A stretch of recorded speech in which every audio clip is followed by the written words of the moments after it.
maging give and take, katulad ng kailangan mong maging energy. Yes! Nag-adjust siya agad. Agad, oo. Ito pa gusto ni Bernard, sige, dyan ako. Oo, adjust. Okay. Nanay Gina.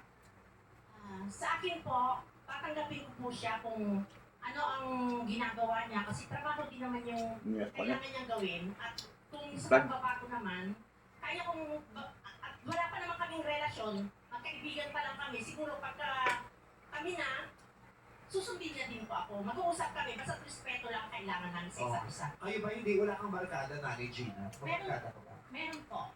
Oo, syempre, hindi niya pwedeng pagpawalan na nakikipag-chismisan ka ng 3:30, di ba? Oo. Hindi po ako nakikipag-dismiss ng Twitter. 4 o'clock. 2:30 after the showtime. Oo. Nanay Gemma, Nanay Julie, walang issue sa inyo? Sa akin walang issue kasi naiintindihan ko yung trabaho niya. Dapat yung gawin ang trabaho niya.